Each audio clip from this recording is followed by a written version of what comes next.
just speaking. Good morning. Good morning, good morning.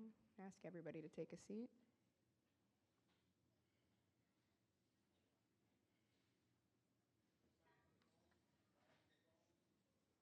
You can say that louder, Jim.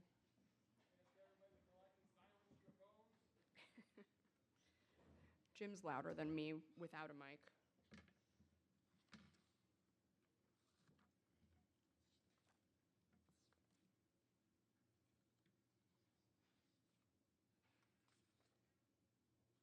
Okay, I think we're ready. Good morning, guys. How is everybody? Morning.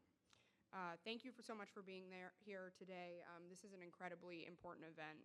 I know that many of you here have heard from me at various events and press conferences talk about the danger that this faces, but the next step always for getting something done is to actually work with our partners and the subject matter experts who are in the field every day, the scientists who know more than we do about this new technology and how we can tackle the dangers that we're facing out in the field. So we're very happy to be able to have the panel that's with us today and to be able to have this forum to really dig in and come up with solutions for this problem. So I want to just quickly introduce the folks that are on stage with me today, if they don't mind. First of all, U.S. Fire Administrator Lori Moore Merrill.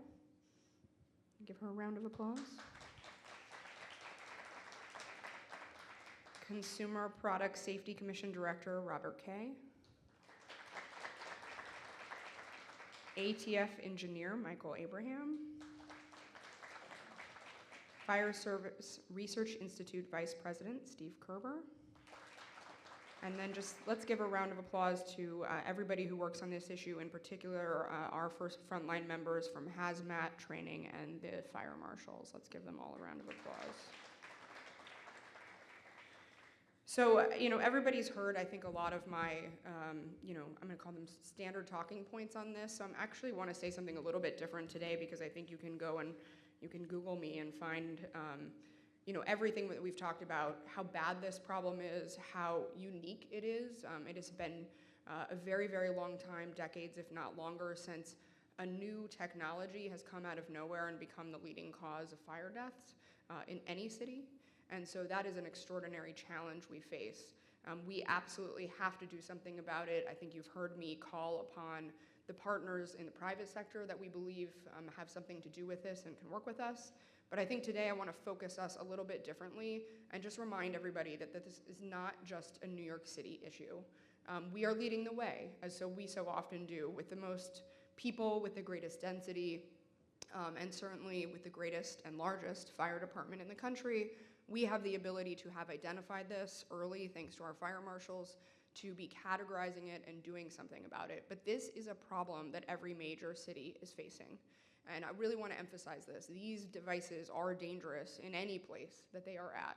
And moreover, we know that the future is one of electrification. We know that it's not just bikes, but many, many other devices that are going to end up being electric in the future. And in a lot of ways, that has great advantages, not only for us as a society, but even as a fire service that faces cancer as one of the #1 causes of deaths among our workforce. We want to see a future where electrification can be safe, but we can't do that without getting ahead of it. And I think all of us would agree, these bikes and this danger that e-bikes has brought to us is really sort of the perfect storm from COVID creating such a need for deliveries, New York City not being a driving city, being very much a delivery-based city, and these being so readily accessible and cheap online well before they were regulated.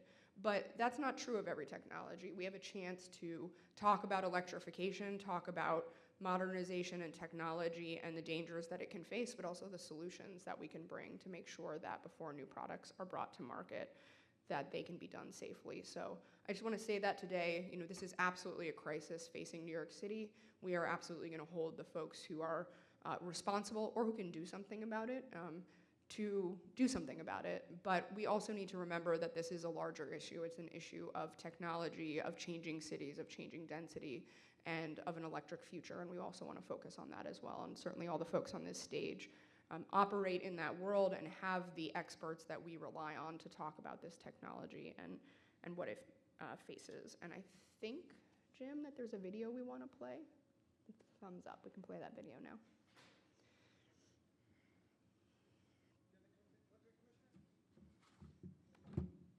This one?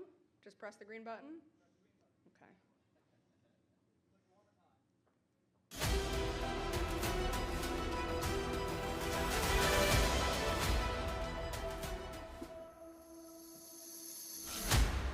New York City is ground zero for e-battery fires. We have reached a point of crisis in New York City. Lithium-ion batteries in a tight space with residences above. This location was truly a death trap. They ignite in a matter of seconds, without warning. The city's responding to a new fire almost every single day. Unlike most fires that give you time to escape, lithium-ion battery fires, they explode. An e-battery can explode in an apartment or a building right next to yours, and it's out of your control. Lithium-ion batteries are now a top cause of fatal fires in New York. CBS 2 mapped out the more than 300 lithium-ion battery fires since the start of last year.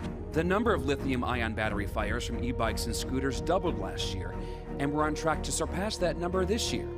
As of this week, there have been 131 fires, 76 injuries, and 13 deaths caused by these lithium-ion batteries. From a high-rise in Midtown, where people had to climb their way to safety, I wasn't quite sure if we were going to make it out. to a Bronx supermarket that went up in flames. Very clear that this was caused by lithium-ion batteries. Residents desperately running into the street in the middle of the night to escape the flames. 6 were rushed to the hospital in critical condition. 4 of them died. The FDNY says there were more than 500 batteries in the store. A fatal fire just last week in Queens killed a young child. It can make it nearly impossible to get out in time. This is not a problem that is going to go away without continued action. Last month, the mayor signed 5 bills into law. They'll make it illegal to sell or rent uncertified batteries or recondition them. The fire department and the Adams administration have been coming at this from every single angle. Federal, state partners, industry partners, and our local leaders. Been talking about this now for a couple of years and how dangerous it is to have these devices. We keep stressing the importance of understanding that these do pose a danger. We want people to use them, but we want them to use them safely. Stepping up enforcement, educating the public, working with the city, state, and federal lawmakers to come up with laws that will help prevent these kind of fires from starting in the first place.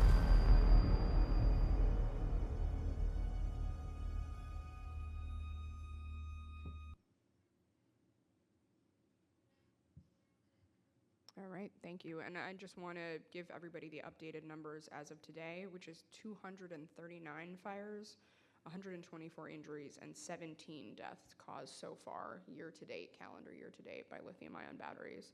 So I think it's clear, you saw my remarks in that video, that myself and the mayor's office and the city council have done any number of things that we believe will regulate this going forward, but we do need immediate solutions for the bikes that are on the roads today, bikes that are in people's homes, and we also need to look towards the future. We need to talk about, more broadly, what we want this mode of transportation to look like, how we want to sit down with the manufacturers, what we want to ask of them about how they're producing this, how they're thinking about micromobility, how we certify these bikes, and even making sure that as we're responding, we're just having a very interesting conversation before we started about some of the electrified walls in Maui where they had the fire. So yet another example of how electrification, while it offers us so many positives, can also be a really complicated new factor for first responders who are facing anything as they arrive at the scene of the fire. So with that, I'm going to ask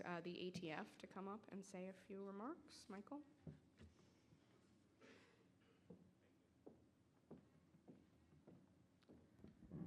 Good morning. My name is Mike Abraham, and I'm a forensic engineer with the Bureau of Alcohol, Tobacco, Firearms, and Explosives, more commonly known as ATF. If you're not familiar, we are the federal agency with the responsibility to conduct fire investigations. Because of that, we have certified fire investigators, forensic engineers, fire research engineers, and other subject matter experts that are ready to assist federal, state, and local partners, such as the FDNY, on a regular basis for fire origin and cause investigations. Because of the prevalence of lithium-ion batteries in the modern fire environment, whether it be cell phones, e-mobility devices, electric vehicles, battery storage systems, We come across them in almost every fire investigation we get involved with. And New York City, with the density and the propensity for the issues, we deal with them a lot. We have task force officers who are a part of the Bureau of Fire Investigation under the leadership of Chief Flynn that we work with on a regular basis. And using our relationships like that, as well as resources like the ATF Fire Research Laboratory in Maryland, we have the National Center for Explosives Training and Research in Alabama, and working with the U.S. Fire Administration by teaching as a part of the Fire Investigation Training Program at the National Fire Academy, we end up doing a lot of research to try and help figure out what lithium batteries do and cause as far as roles in a fire is concerned. A lot of the research that we're doing right now has to do with how can you tell if a battery caused a fire, what are the health effects for some of the contaminants that firefighters and fire investigators are going to be exposed to, and things like electric vehicles. If they're involved in hostile environments, what could the impact on those be, such as working with your police departments and whatnot.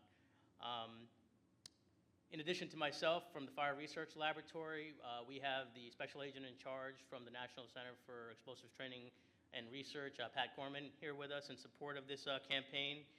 We have the New York Field Division by way of Assistant Special Agent in Charge, Tommy Caligros, here as well. We're standing here with our partners from UL, CPSC, the U.S. Fire Administration, and especially the FDNY to support these types of campaigns to hopefully increase awareness to the public for lithium battery safety.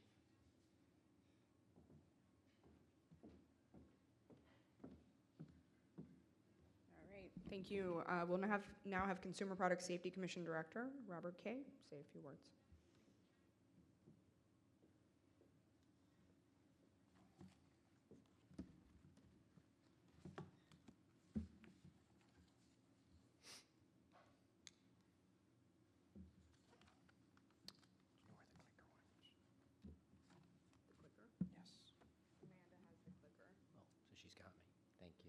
Good morning. Thank you so much for having CPSC here today. I have to begin with our standard remarks, that my remarks are the remarks of staff and not of the commission. But that being said, I can tell you that this is an issue that is of great importance to the agency. Addressing the kinds of problems that are presented by these fires requires collaboration among agencies, and CPSC is proud to work with its local, state, and federal partners, including everyone who is here today, as we work to both educate consumers about how to purchase and use these batteries, as well as working to try and remove dangerous batteries from the marketplace. I particularly want to note our collaboration with the Fire Department of New York. We really value that relationship. I have with me here today Beverly Cohen, who is our Director of Field Operations, as well as our lead product safety investigator, Jackie Martinez, who have worked with the Fire Department of New York for many years on this issue and other fire investigations, and we really value that relationship and appreciate the invitation to be here today. As Commissioner Kavanaugh noted, these are products that bring great utility to consumers. They are growing in number, both for work purposes and recreational purposes. We fully expect that as we enter the holiday season, these are going to be products that are gifted throughout the nation, yet they come with this deadly hazard that it is just critical consumers understand what to look for when they're buying these products and know how to use them, how to store them, how to charge them as safely as possible.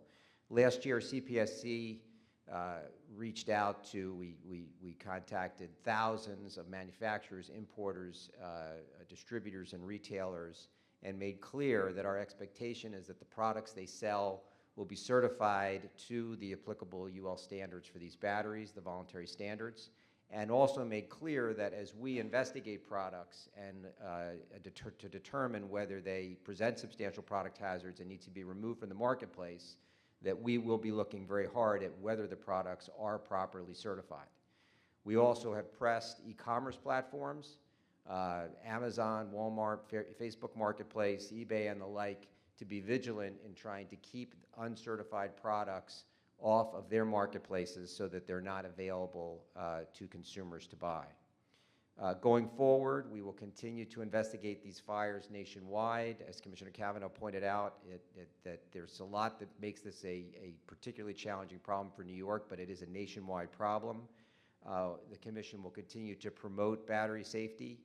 And in fact, the Commission recently announced that it is going to begin work on proposed mandatory standards for these batteries. We're also going to continue to vigilantly enforce. We've recalled more than 24 of these products. Just a couple of weeks ago, we issued an urgent warning about a large 60-volt 2 scooter that was involved in a fatal fire here that killed 2 people, including a young child, urging the consumers with those products to dispose of them. And as applicable and as appropriate, we will work with DOJ, we will pursue civil penalties, and refer cases for prosecution if we think the facts warrant that. Finally, I just want to urge consumers that if they have a product that presents any sign of thermal problems, smoking, sparking, overheating in any way, to go to saferproducts.gov, to file a report, let us know that you've observed that with your product. Those reports are important to our investigations and are taken very seriously as we examine whether products need to be removed from the marketplace. And thank you again for having us today.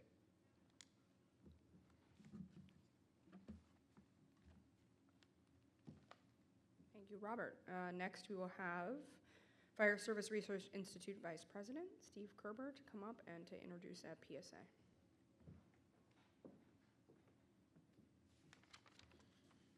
Thank you very much, Commissioner. It's been a privilege and an honor to be able to work with FDNY for decades at this point, to understand the fire environment, to study the fire environment, and do everything we can to keep people as safe as possible where they live and where they work.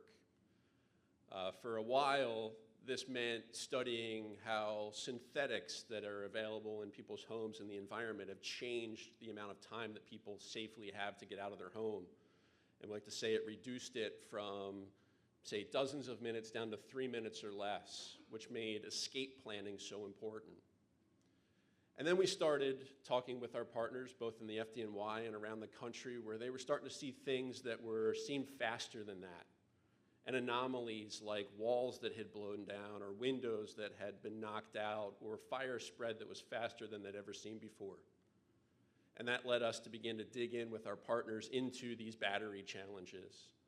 And while UL has been studying batteries for many, many years, these e-scooters and these larger format batteries that have been brought into homes have taken that escape time down to a minute or less, which is completely unreasonable, unrealistic to think that people can safely get out under conditions like that.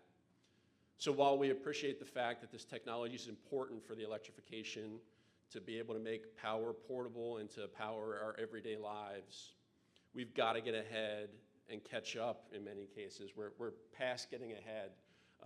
We've got to play catch up here, and we've got to have the public appreciate the hazards that exist here.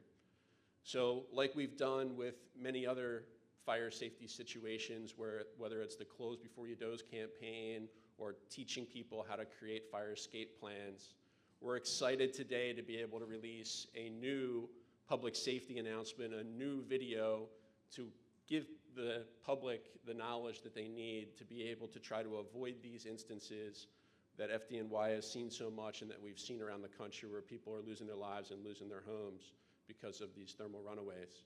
So if we could, let's go ahead and roll the PSA.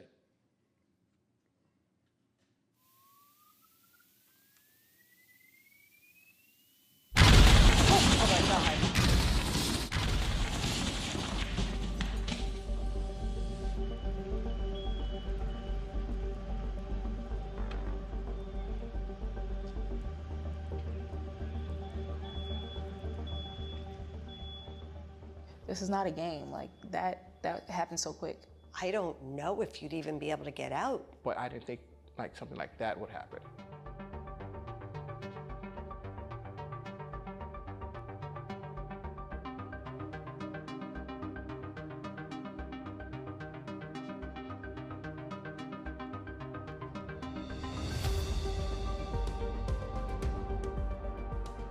Hi, everyone, welcome. When it comes to preventing fires in your home, what are some of the first things that come to mind that you should be doing? Close the doors. Own a fire extinguisher. Definitely have a smoke detector or two. And know a route out besides your front door. All of the above. What should you do if a fire does start in your home? My first thing is escape through the fire escape. Get out, call 911. Get to that stairway, get out. I'm going to show you some visuals from a series of experiments conducted by the Fire Safety Research Institute. As you can see, this is the testing environment, and it is a typical living room setup with furnishings that are actually pretty similar to what you're all sitting on right now. Now, next, I'm going to skip forward to the aftermath of this video, and just another reminder that this is real footage from the experiments.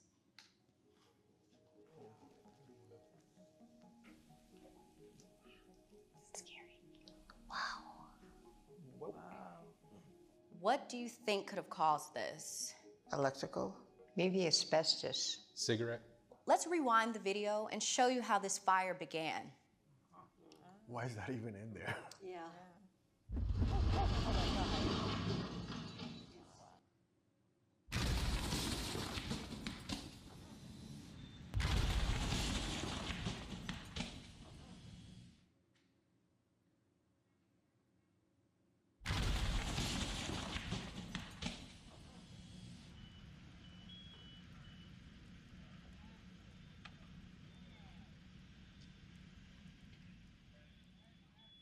It was so crazy how fast everything just kind of blew up. You couldn't even run. To actually see this, hear the explosion, I jumped. It's very scary. What you just saw was a fire involving a lithium-ion battery. Raise your hand if you know what a lithium-ion battery is. Okay. Raise your hand if you think you have products powered by lithium-ion batteries in your home. Watches. They're definitely in watches. I have a feeling I might have some items that might have lithium batteries and I might not be aware of it. I bet you're all wondering, how did this even happen? Well, let me introduce you to Adam Barrowey, lead research engineer and battery fire safety expert from the Fire Safety Research Institute. Hello, everyone. So the footage we're showing you is research FSRI conducted on lithium-ion battery thermal runaway hazards. The extremely high temperatures can cause the battery to break down into smoke, flammable gases, and toxic gases. What we're showing you here is unregulated e-bikes. This is where the greatest hazard has been for lithium-ion batteries. This is a larger scale battery, but thermal runaway is possible in any lithium-ion battery. Toothbrushes, laptops, power tools, electric wheelchairs, power-assisted bikes, all the way up to electric vehicles. And the hazard scales with the size of the battery. When you see a fire like this, how much time do you think you have to safely escape? In this video, you had about 30 seconds. I feel like this happened quickly. I will say maybe 3 minutes. Not even a minute, because like for the situation, if you are charging this by your front door, and let's say you're in a bedroom and this happens overnight, you wake up to a boom, you have to assess the situation, get out and see that there's a fire, and then try to get find your way out. That's seconds. Actually, you may have less than a minute. The rapidly growing fire is not the only threat in this room. Buildup of toxic gases and that smoke may impede or completely prevent your ability to escape this fire. Once the warning signs start, you must evacuate immediately. If you were sleeping in this room, the short amount of time it would take you to wake up already puts you behind when you're trying to evacuate from this type of fire. But you're not powerless against these hazards. I'm going to share some things that you can do to take charge of battery safety for you and your friends and family. C, choose certified products. Don't assume that a retailer has done this for you. You need to look at product packaging or the products to ensure that they carry the mark of a nationally recognized testing laboratory who has done a safety evaluation of that product. H, handle with care. Always follow the manufacturer's instructions for use. Make sure you're using the charger supplied to you by the manufacturer. Especially, do not charge or store these devices in your exit path in the event of an emergency. especially if you live in a high-rise or apartment.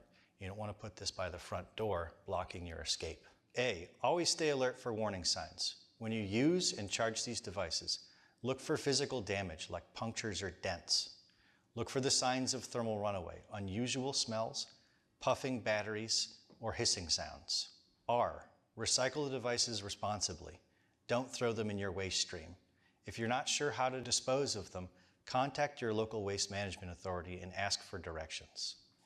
G, get out immediately if there's a fire. You know to look for the signs of thermal runaway. These fires develop quickly, so you must evacuate immediately and call 911.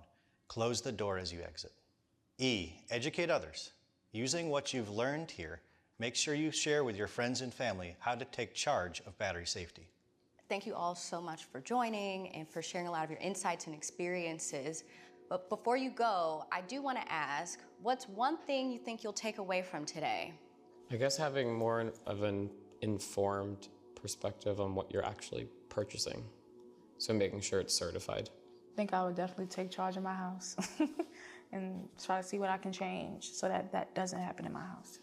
I think it's really important to bring awareness to the public about this. The image initially was like a normal looking living room. It could be like my living room, and knowing that it could just blow up just like that, it has me very terrified. Not only be aware and be safe, but also educate others around us. I see myself as a person that takes charge in everything else in my life, so this will be another aspect where I have to be proactive, be a leader, make sure that things are taken care of and don't explode into something bigger. I am certainly aware of battery safety, and I'm going to take charge.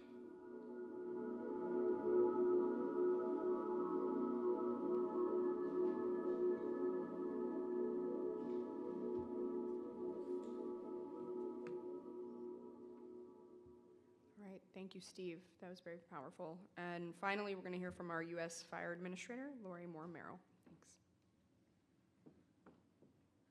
Thank you, Commissioner. Good morning, everyone.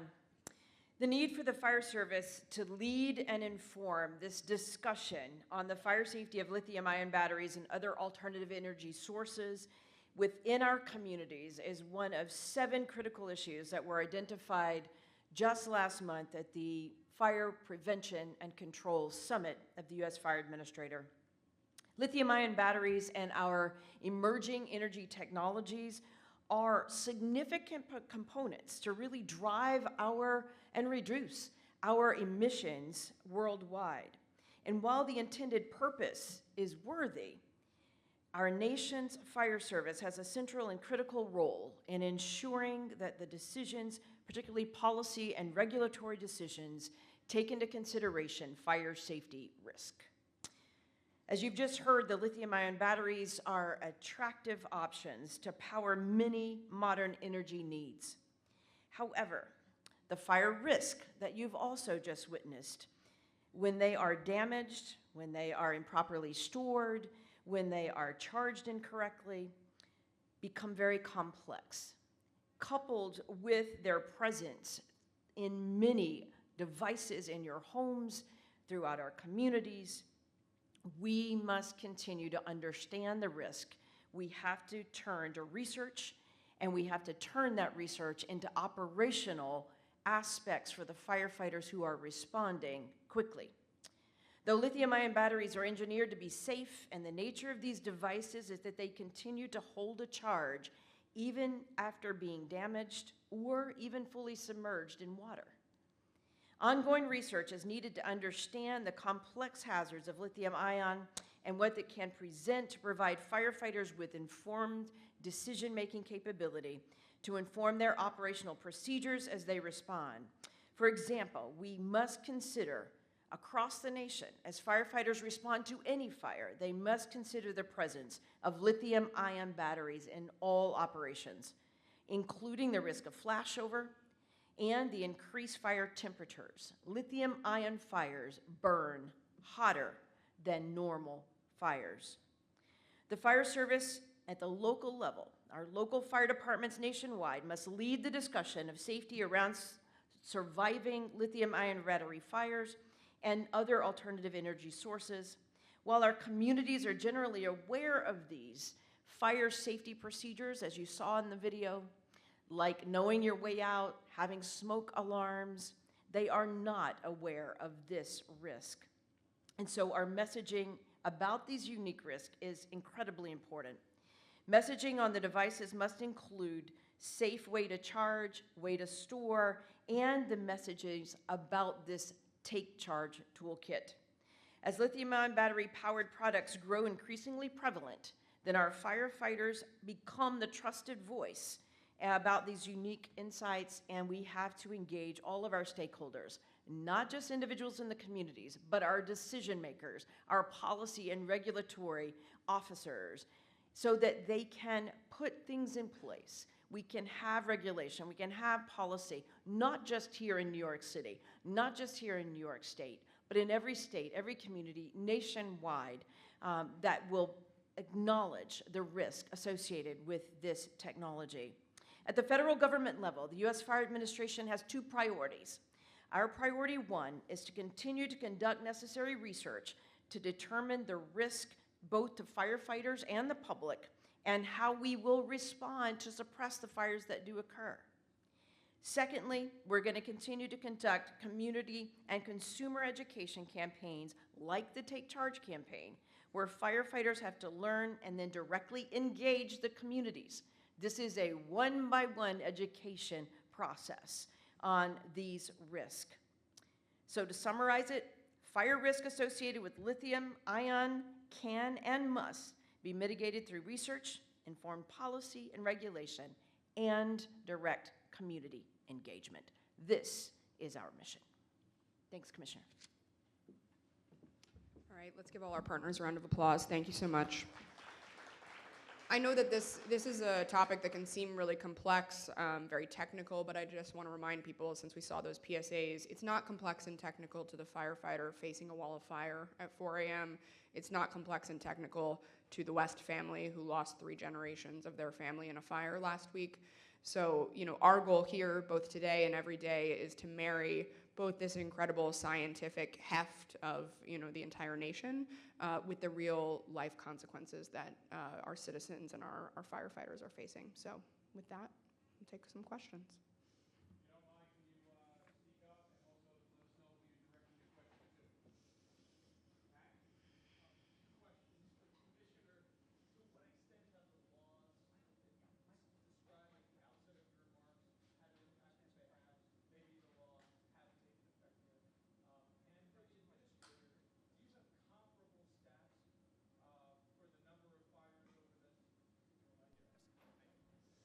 Yeah, for the administrator, do you have comparable statistics for the number of lithium-ion fires nationwide going back as many years as you could provide them? And if not, can I get them later? Thank you. So I think your first question, maybe hold on to the mic in case I didn't catch it. Your first question was, are the laws that we've already passed having an effect? Is that? Yeah, and if maybe they haven't taken effect yet. So they are having an effect. I would say the most concerning thing that we've seen, and we are already working with City Hall on amendments to the laws, is that often once we pass, not often, I'd almost say in every case, which Chief Flynn could speak to this as well, once we've passed the laws, people have found ways around them. So in the case of, say, UL certification requirement, we've now found fake UL stickers.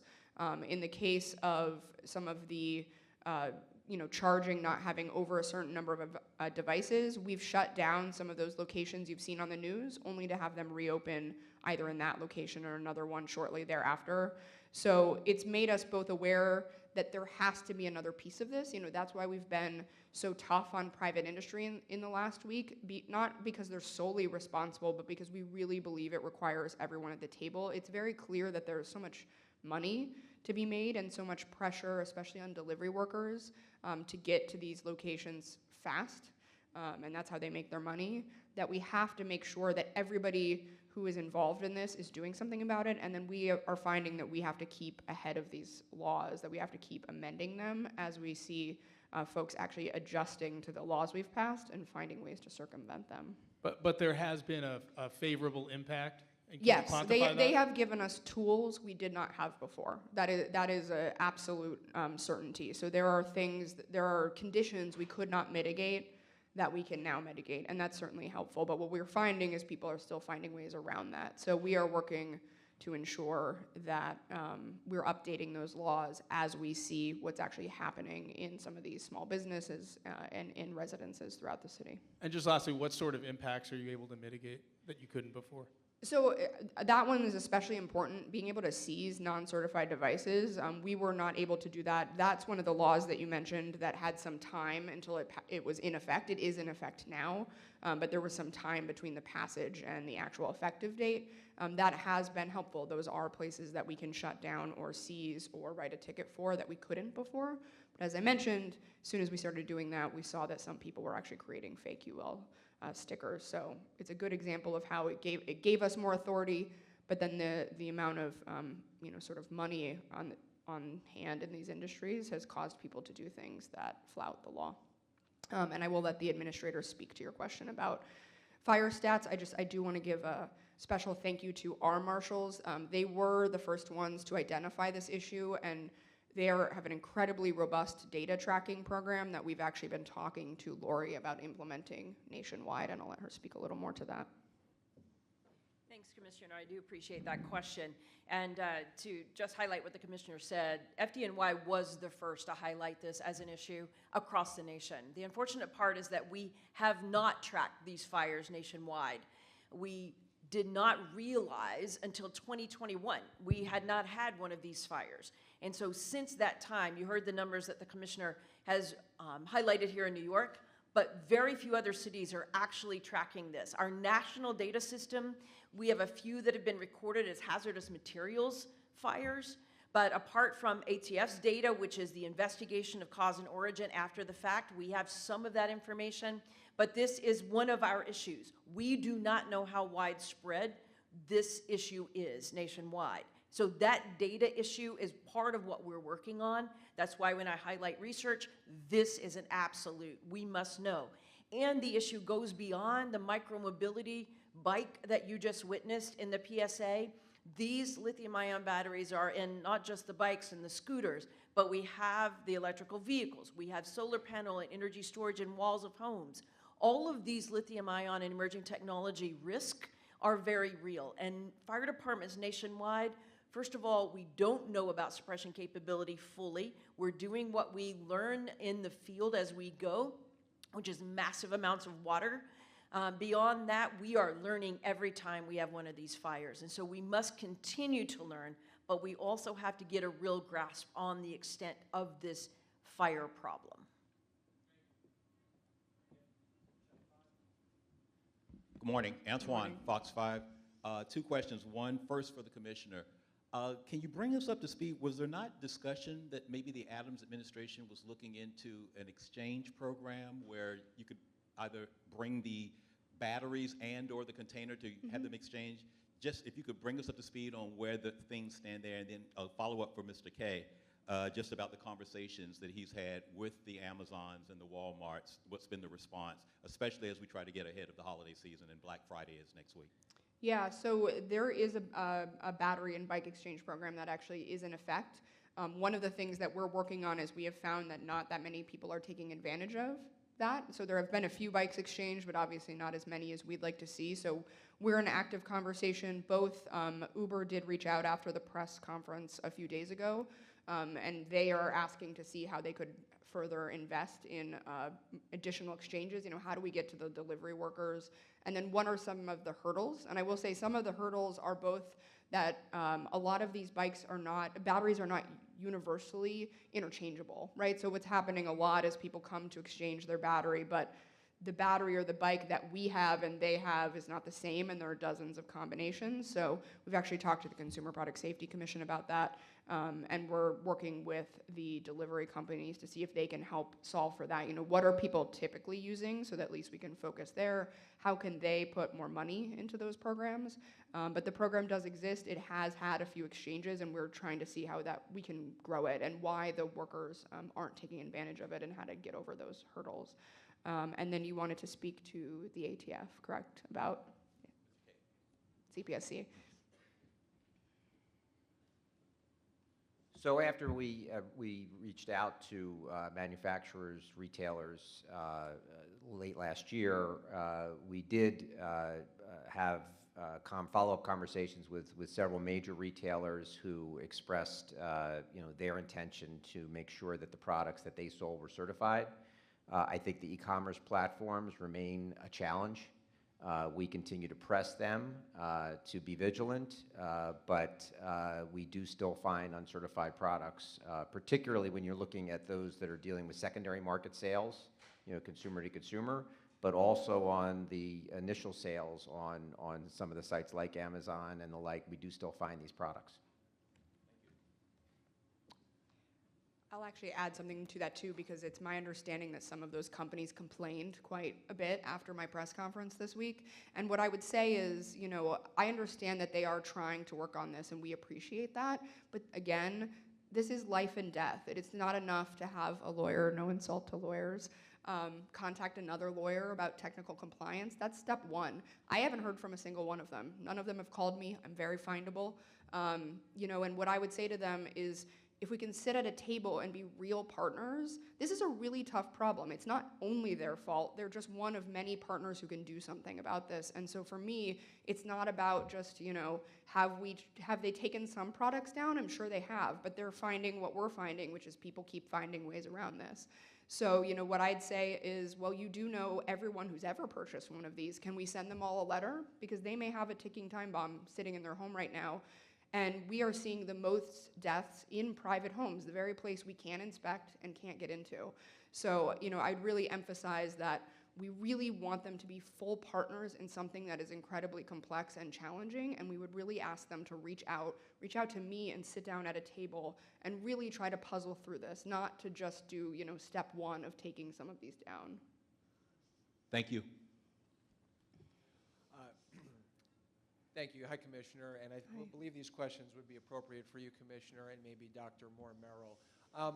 Could you talk a little bit about the specific penalties that sellers face and whether they face criminal liability?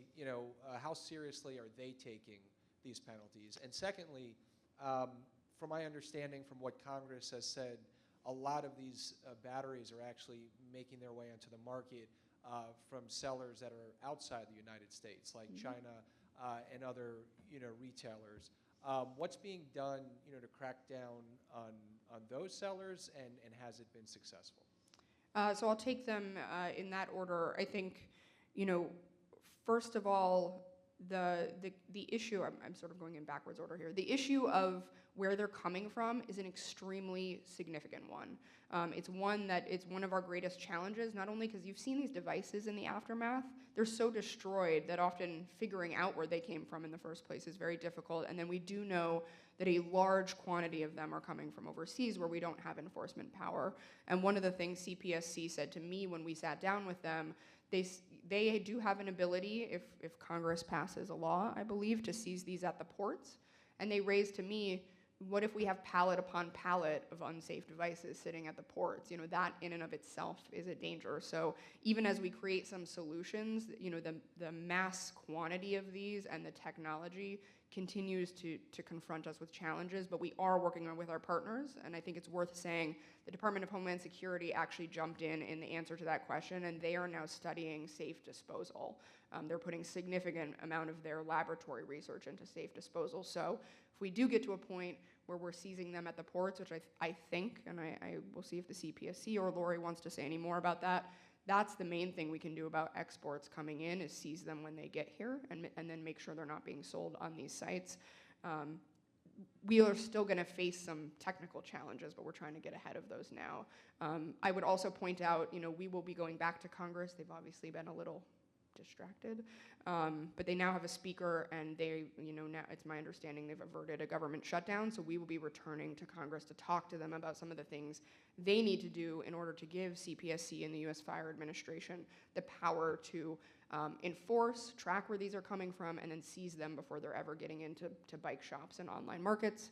And then I would finally say that, and I'm actually going to have Chief Flynn, if you don't mind, come speak to this. The local laws do have penalties. I'll let him speak to what they are. We are finding that sometimes people are just deciding to pay the fine and do it anyways. So one of the amendments that I referred to earlier that we're working on with the City Council and DCWP is to figure out whether we need to adjust that. You know, what does the penalty need to be in order to actually encourage someone to stop doing this, not just to pay a fine and then carry on? And I'll have the chief speak a little bit to that. Just to initially answer your question, we have an array of options when it comes to the inspections. We can write summonses, but the most egregious locations, we're actually vacating some of these locations. We understand how dangerous they are, and people have been killed that live above these locations. So we're focusing on residential occupancies. So if you have this bike shop on the first floor of a 6-story residential apartment building, we want to make sure that the people above that store are safe. And we saw that at Madison Street. They were not safe, and that resulted in the loss of four people. So we have an array of options when it comes to enforcement. The most egregious locations are being vacated, and they're being forced to take all of their stock out of there and bring it somewhere else, hopefully not within our city. So we do have many options when it comes to enforcement, and we are out there every single day conducting enforcement. To our knowledge, these stores, as the commissioner mentioned, they pop up every day. Some of the stores are locations that we've shut down, and they've opened up down the block at another location. So once we become aware of these locations, we're going out there that day and making sure we inspect them. Not only inspect them, but educate them. We want them to understand what dangers they're facing in their practices. We respect the right of small businesses, though, to operate. So we're not looking to close down stores across the board here. We just want to target the ones that are not doing the right thing in the city. Thank you. Good morning, Commissioner. Given how you guys had mentioned the popularity of them, especially as they may be given as gifts for the holidays, do you guys fear some kind of uptick, if at all, after the holidays? Is that a fear that you guys constantly think about? And what would you guys do in order to get prepared if something like that were to happen? Yeah, we do. And there's two reasons. One, as you mentioned, people may be giving these as gifts, but also fire deaths go up in the winter. Those are the more dangerous months for the fire department. So we're conscious that those two things are happening at the same time. That's largely why the timing of this is when it is. We do typically increase our fire safety outreach ahead of the holiday season. We're going to be doing an even more of that this year because of this specific concern that in addition to the regular dangers faced by the winter months, that these products being in people's homes are going to be part of that danger. So you'll be seeing a lot more of these PSAs, some additional information we produce, and then we'll be doing a ton of community outreach with our partners, elected officials, clergy, et cetera.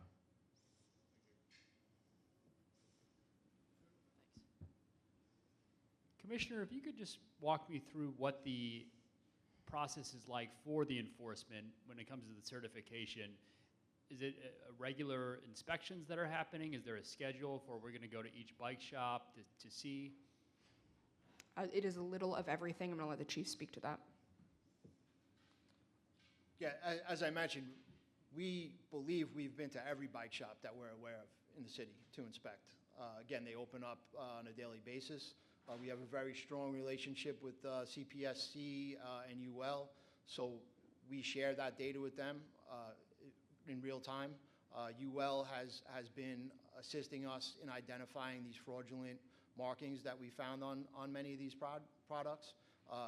They have an investigator at our disposal at all times, so we confer with them regularly and share photos of devices that we believe that may not be legitimate, and they'll tell us, and we'll be able to take action related to that. So we're working very closely with our partners on the federal level to assist us in that. But the inspections, again, they're done every single day with a full team. We have a task force here in the fire department. We make sure we get out there and inspect these things once we're made aware of them. And then a question for Mr. Kay. Some of our lawmakers here, as you know, have introduced legislation to try to create a federal consumer safety standard for these batteries. Right now, is there any kind of standard? While he's coming up here, I also just would ask for you folks to remind the public that they can call 311 and report a battery condition, and we will also respond to that. So any member of the public who sees something in their building or their neighborhood should call 311 and the fire department will respond. So right now, the key standards are voluntary standards, and the commission has announced that it is going to begin work on looking at a mandatory standard. Obviously, that is something from the commission standpoint, from a rulemaking standpoint, that takes time. As Commissioner Kavanaugh noted, Congress could step in and set standards that could be enacted into law and enforced more quickly. And that's why we are now, but we do take, as I said before, in terms of our evaluation of particular products, we do take into account, along with other evidence, whether or not the product meets the voluntary standard. You talked a little bit about federal legislation stopping at the port. Like, where does that stand, and what do you, for the perfect world, what do you envision that looking like?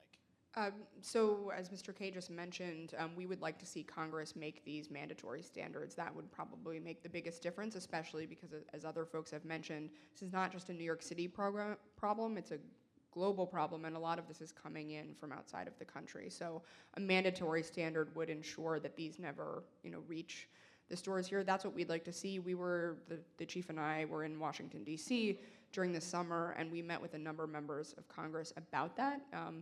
I would say we were hopeful and they were hopeful that this was possible. A lot has happened in Congress since then, so it is our plan to return and to continue to ask the members to pass this. We do believe it is a matter of extreme urgency and don't want to wait for the regular rulemaking process. We want to see Congress pass a law on this.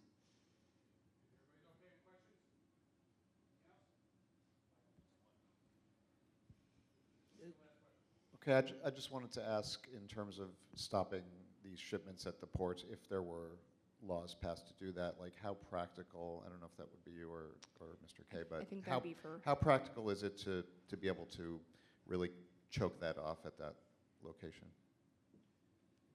CPSC does have inspectors and investigators at the ports. Needless to say, the ports of the U.S. are broad, but both in terms of finding particular products and as a deterrent, we would actively enforce any standard in our inspection of goods at the ports, and stand ready, to do that to the fullest extent of our ability. Okay. And could I just ask one last thing? Could the city, the fire department, or police department potentially start seizing these from people on the street, like if you see that? I mean, I don't know if you have the power to do that right now, but potentially as a deterrent to either the delivery companies or the delivery people themselves. Yeah, I'll say a couple of things. I want to follow up on what he said is I think, the ability to track where these is coming from, which I think you very much know, is incredibly important to enforcement. So I'd say that's one piece of this we're really working on is, the ability to know when our marshals find one of these in the fire, where it's coming from is really essential, I think, to our ability to even decide where the best route of enforcement is.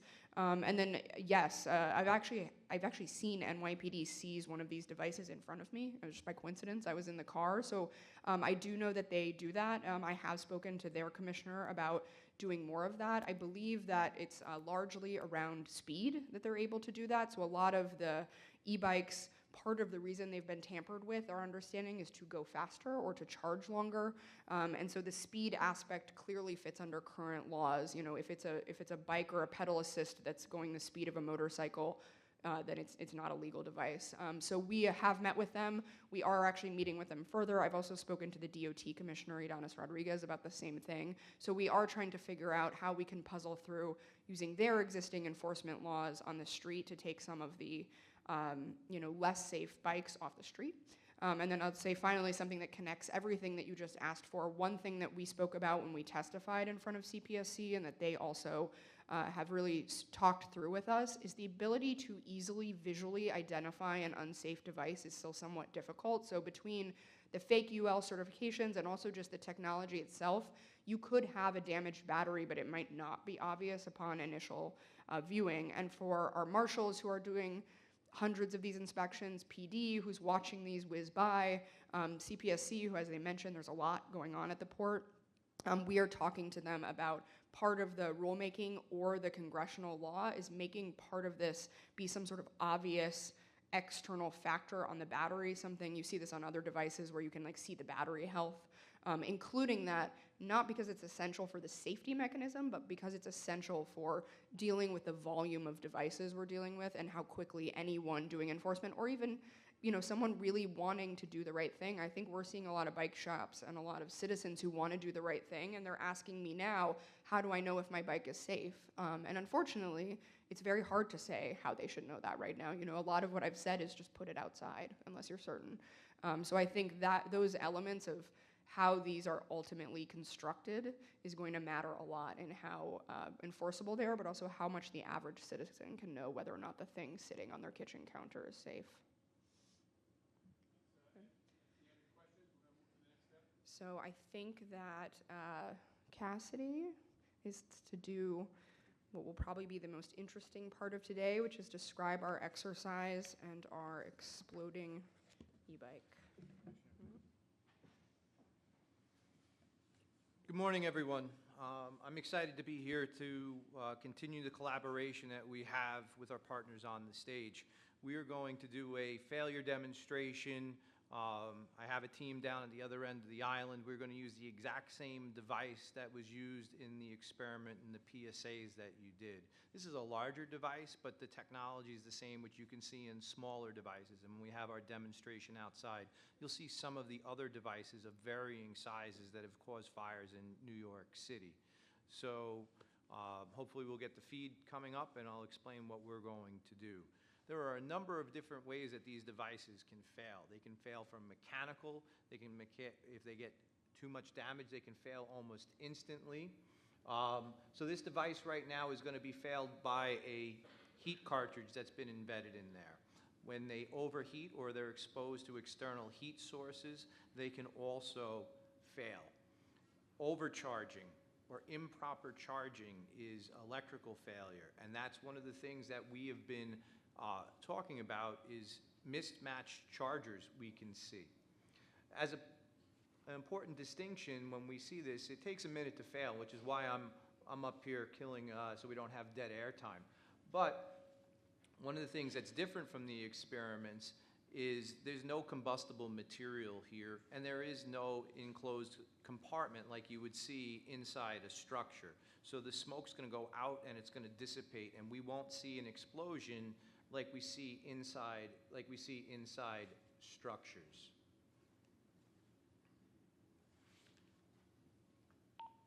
Training zone. The failure gases are a hazard to the occupants. And we saw in the PSA, failure to flash over, which the room becomes completely untenable in about 30 seconds. Now, one of the things that's unique to the urban environment is, even though this is a large device, this moped-style device, we are finding these in apartments, we are finding these in private homes. They are very often a capital purchase for a family. So they bring them inside for theft. They bring them inside because they don't have other storage options when we're in an apartment, as opposed to having a private dwelling where this could be outside in the garage or the shed. And one of the things that's inherent is we always want these at 100% charge. So very often we're seeing these getting charged overnight, which is one of our public safety messages. We never want these to be charged unattended, because one of the things that we hear and was in the PSA is if you notice an unusual smell or you hear a sound like a popping, that could be one of the indicators that this device is going to fail. And if you're asleep, you can't hear those. And also the reaction time that is required when you wake up from a sleep to a noise to the time you actually figure out what's going on in the event, it could take some time. It is important to note that they don't fail only when they're charging. The fire marshals have the stats. It's kind of like a 50-50 that sometimes they're on charge, sometimes they're not on charge. They're just stationary because of the variety of mechanisms that you can cause them to fail. So Well, we do this, and one of the things that's surprising, they call it thermal runaway. In the bottom right-hand corner, we should see the drone feed. That's going to give us a view. We'll probably see infrared that will show us the heat that it can. The heat that these devices and the smoke and the volume of toxic gases are unlike any other fire or any other component that's been in the private house. All right? When we went from legacy fires, from natural fibers like woods and cottons into the synthetics, it changed the fire service. This changes the fire dynamic as well. And in 2022, when we did our first public safety education seminar for the firefighters, we were observing these fires, and it was new. It didn't make sense to us. So that's anecdotal. The data is so important, whether it's collecting the data on the national level, like the Fire Services Administrator spoke to, Consumer Product Safety Commission coming in and starting to get those reports from consumers on failures that may not directly result into fires, and then why does this actually happen? So this particular style device, we've seen numerous fires in New York City, and UL said, well, you know what, let's do what we do. Let's do the science. And that was the Philadelphia experience. I was privileged to observe those tests. And even though that we had nice sound in the PSA to get people's reactions, witnessing it in person is an incredible thing when the windows and the glass are actually blowing out. Now, that explosive force has been a challenge to firefighters, and these devices have failed while the firefighters are on arrival, because these devices may not necessarily be the cause of the fire, but if there's a fire within the structure, it can certainly change the fire dynamics very, very quickly. And that explosive force has blown out windows, and in one instance, we had the window frame in a housing project blow out, and it landed within 15 feet of one of our members. So this is a new challenge for the department to educate our members, and our tactics are evolving to accommodate this new challenge. And the collaboration within the department is very important as well. So the hazmat group, not every battery will fail and it will burn to completion. So the safe disposal is an important part of it. So the Commissioner talked about 311. 311 is one of our resources that we also have. If you have these devices, they've come to their end of the life, we want them to be disposed of properly, also within the PSA. Because one of the things that happens in New York very frequently, if they end up in the municipal waste stream, we respond because the garbage truck is on fire, because the mechanical compaction of the garbage truck sets it up. And that was one of the things that we learned that wasn't necessarily a response that the fire marshal would be involved in. And hazmat's numbers and the fire marshal's numbers were a little bit different. There was a discrepancy. So now every fire that hazmat goes on to deal with a lithium-ion battery, we notify the fire marshals, so our data tracking has gotten so much better. And our conversations at the national level to try and make sure that this data gets captured. We know for a fact there's a lot more fires happening nationwide. We're just not capturing the data yet.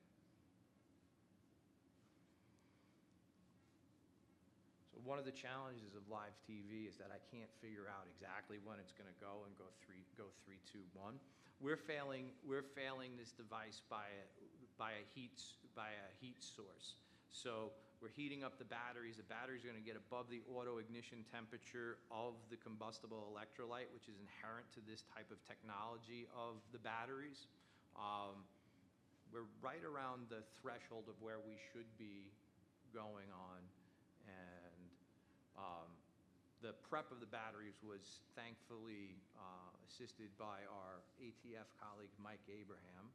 And when we did the UL experiments, we failed them by overcharge. And when we overcharged them, that took up to an hour and 45 minutes to 2 hours. I don't expect anywhere near that. I'm right around, this is where I would expect them to go. But it illustrates these different things, and this is one of the reasons why we say that we don't want them to be charged overnight unattended, because that 2 hours, you're probably in deep sleep if you plugged it in before you went to sleep, anticipating that you're going to have a fully charged device in the morning. And one of the other conversations that we've had with a couple of our partners is, especially when we start talking about the delivery services, one of the things, we definitely want certified equipment, but this also, we're using recreational products in a commercial type setting, right? So the delivery community, which is such an important part of the fabric of New York, they're out there 16 hours a day, very often doing deliveries, and these devices were designed for consumers with limited use, and we're seeing them used a lot more. So that's why this outreach of identifying what could potentially be a damaged product,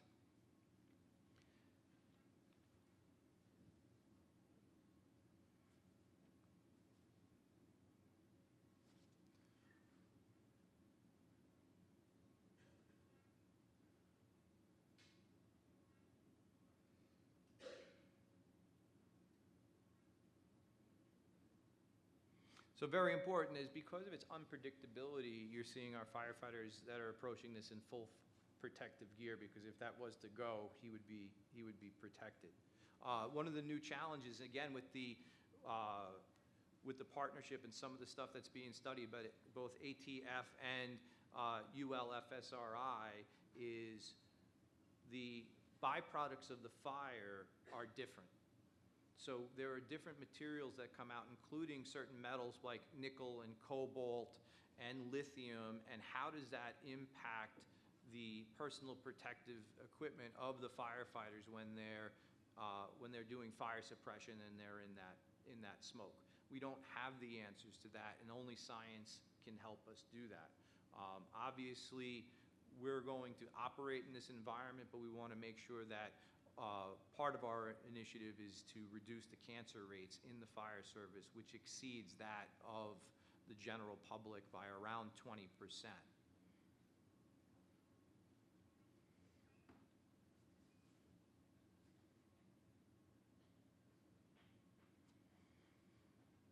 You have something to add, Chief? Yeah, might as well. Okay. Thank you so much. There's a lot of great messages today, but if we take anything away from this today, in 2020 we had 0 deaths related to these devices. As of today, we've had 17 people dead so far this year. From 2021 to today, we've had 27 people that were killed in our city due to these devices. They would all be alive if not for having one of these in their home or in a occupancy close to their home. You know, that's a powerful message, right? We had none in 2020, 17 so far this year. It's avoidable. There's no reason for people to be dying in these fires. There's some big cities in this country that don't have even 17 fire fatalities in a year, very large cities. We have 17 just for these devices. Some cities have not recognized the problem. That's come up several times today. And I think that is a real piece of this that we need to fix. Everybody needs to understand, as the Commissioner mentioned, this is not a New York City problem. This is a national problem. Everyone's having these fires. Whether you're identifying them or not, you're definitely having them. These other large cities understand that these are occurring in your city. Figure out a way to identify them and get that data out there to us, or in the fire service. You know, we worked hard on trying to identify ways to capture our data in a good way, and I think we're doing a good job. But this is an evolving problem, and it's a new problem, and we're the standard, I feel. So we're developing this program as we go. The laws are good, and they've been helpful to us, but we're still learning as to what would be effective to capture this. So we're working with our legislators. They're doing an excellent job, and I think everybody has understood that this is a big problem and needs to be addressed. But we're still trying to come to the understanding of what laws would be beneficial to really stop this problem. Last year we had 220 fires from these devices. As of today, we've had 239. That's 239 times our fire units have had to go out and respond to these incidents, put their lives at risk, put the civilians' lives at risk while they respond. 240 more times out the door, 240 times they've been subjected to these dangerous chemicals and toxins that they didn't need to be subjected to. Neighbors also, everybody's taking breaths of this smoke. It's very toxic, very dangerous. We're working with toxicologists and the OCME's office to try to develop some type of testing that we can do on the bloodstream of these victims, just to understand just how dangerous the smoke that you breathe in from these devices is. Everybody knows it's dangerous, but until we have that data to really support that, it's hard to really to show that. The U.S. Fire Administrators work with us in a very productive way to understand that we need to capture that data. And I think we've made some strides there. And we've reached out to many other big cities to share the way we're doing it. And hopefully they can emulate the steps that we've taken. As John mentioned, starting out, we thought that these fires occurred while charging, and pretty much only while charging. The data now that we've collected, we've been able to generate a huge data set, and our data doesn't show that. It actually shows that they occur more often while not charging, which was surprising to us all. That doesn't mean that our safety message, though, doesn't ring true still. Don't want to leave them charging unattended. We want to make sure that you have as much time as possible to gather you and your family and get out of there. If you keep them near your primary means of egress, which most people would do because you don't want to bring them all the way into your apartment, that's going to then make that doorway useless to you if this fail. You saw that video. There's no way anybody's going to pass directly past that device to get out the door. Know that you need a second means of egress. And if you don't have a second means of egress, put the device away from your front door. We had a fire last year in Manhattan where that scenario occurred, where the fire occurred right by their front door with one of these devices. They had to retreat to a rear bedroom, and we had to lower members down on a rope to rescue them from their apartment. That's an incredibly dangerous and complex operation for our fire units. They performed it perfectly, and those people were saved.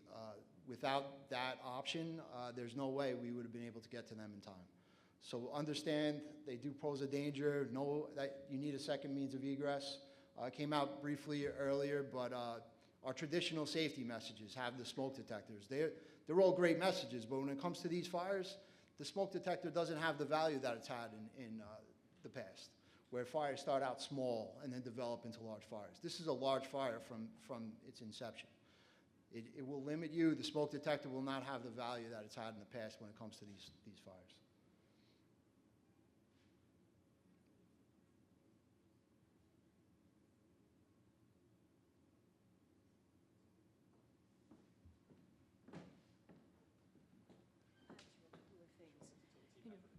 Yeah, while we're standing by, a couple of other things that the Fire Marshal just noted was the impact on firefighter health and safety. So this scope and scale of this problem has not just been defined this morning by micromobility situation, fire deaths, the displacements associated with those. That's one perspective.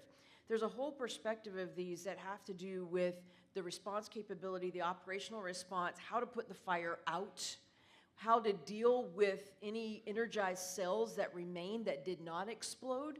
This is another issue that right now is a burden to the fire departments nationwide who engage in these types of fires. How do we then store so that that cell that did not explode does not then explode somewhere else, as it is handled by the fire department and stored until it can be taken for disposal? What does that look like? And nationwide, I can tell you we do not have a plan for that. How do we recycle these? Whose responsibility is it? All of these policy issues, it's not just the immediate that you're hearing today. This is a much larger scale and scope problem.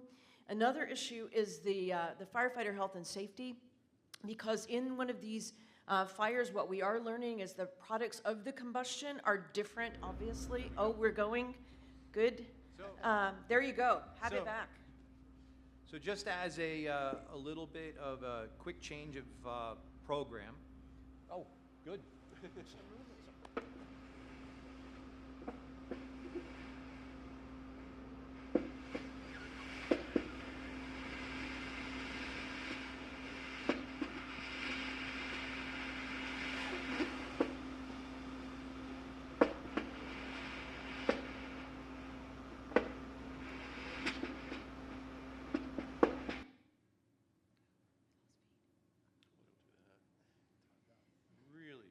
Okay, so what we were seeing, what we were hearing, you might have heard some individual pops. Those are the individual cells. Those are the individual cells. Here, Mike. You're hearing the pops. Those are the individual cells within the larger battery.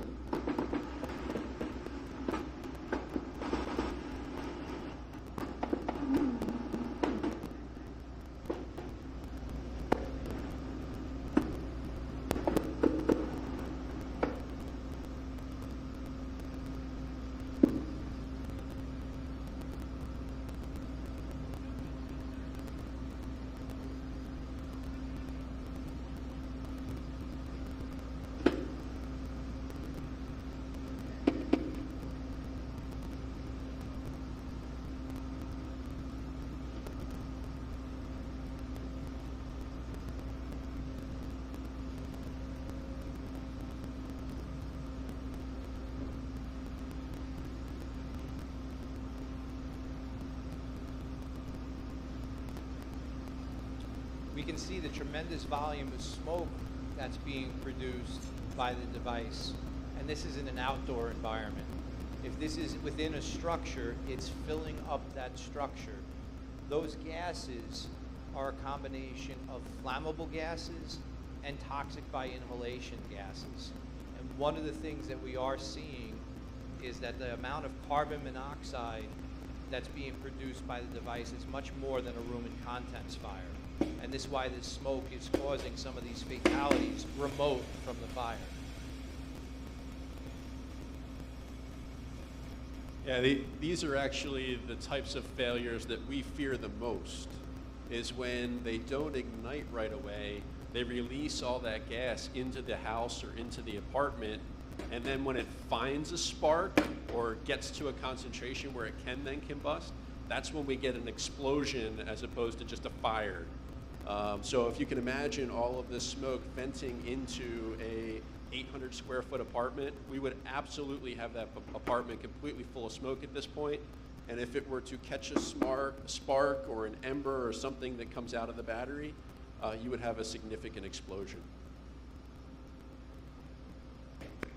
I mentioned before, in addition to not being compartmented, there's no combustible material around this, right?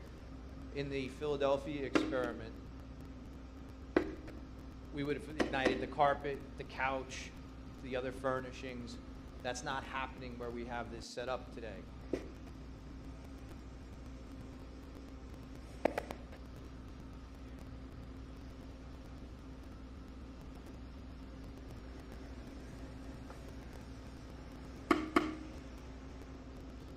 So we have active flaming now.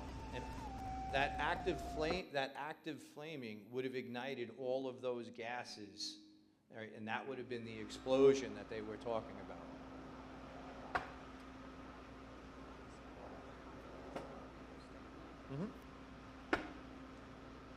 So the pop, in this particular design, it's a rigid wall. It looks like a big AA battery.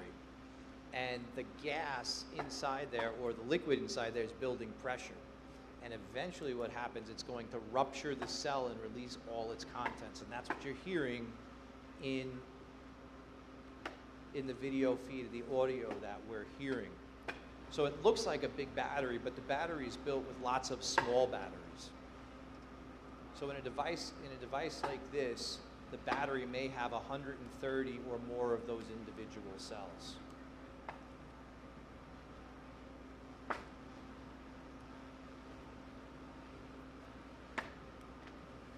just sort of to explain that for the layperson, a lot of people have asked, why lithium ion? Why is it used so frequently? And why does it do this? One of the great advantages of a lithium ion battery is it puts a lot of power into a small device. So it makes things like iPhones and e-bikes possible, but it's that very thing that makes it look like this when it fails, because you have thousands, as the lieutenant mentioned, of these cells compressed into a very small space. And that power that can power your phone for years at a time essentially fails, and then all of that power is coming out of that very small, very compressed space. It's also the reason that we've seen reignition of these.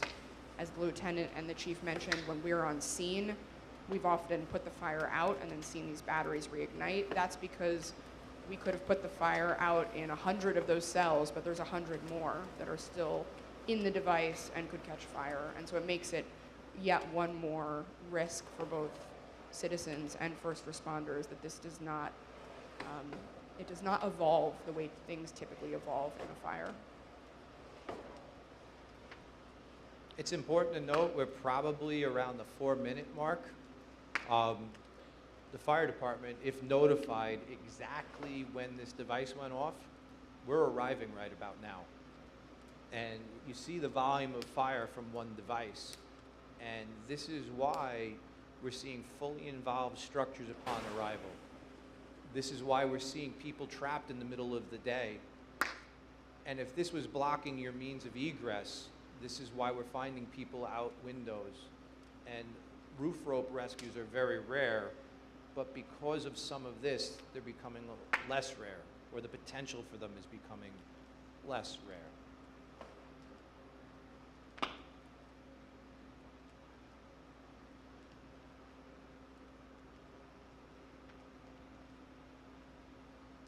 For the fire investigation community, those cells, very often they'll shoot great distances, and they may be sources of ignition later on in an event. And one of the things the fire service is actually going to do is we're going to dig down through the fire debris to find every individual cell that was ejected from this device to make sure that it's removed so that the building doesn't go on fire again.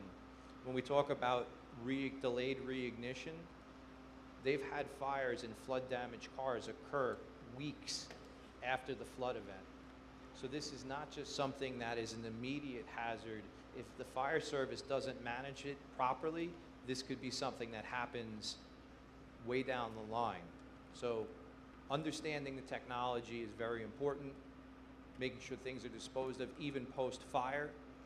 And because these are a potential reignition, in New York City, our hazmat team is what's going to deal with the damaged batteries post-event. Another major thing that makes these lithium-ion batteries a game changer is when we study fire, we think about needing the fire triangle in order to have a fire. We need to have fuel, we need to have heat, we need to have air. These bring it all with them. So as you have children that get these toys for the holidays, or they have devices that now come with these lithium-ion batteries, anywhere they are can now be an ignition source. So if they get left on a sofa, they get left under a pillow on a bed, before it would be, well, where's the extension cord that's running to that device in order to give it the power to light it on fire? We don't need that anymore. It's all portable. It can all come by itself. So we need to be very conscious of where we keep these, where we have these, and what other combustibles we leave them near as well, which is completely something we've never had to think about in the past. Like from a fire investigation standpoint, you can now have a fire anywhere, wherever a battery is. So to keep the program moving along, that's going to continue to burn on the feed. We're going to walk outside, just outside this tunnel. The fire marshals have a presentation to connect some of the devices with some of the fires, so you could actually see the connection between the device and the fire. We also have a video screen. We also have a video screen outside too, so we'll be able to continue to see the feed. So for our TV people, you can leave your cameras up there, but we also will be running the feed, and then The next part is very visually impressive as well. So we're going to go out to our right, and you'll see the Proby Pavilion right outside, and the fire marshals will continue with the presentation outside. So thank you for your time. We'll see you outside.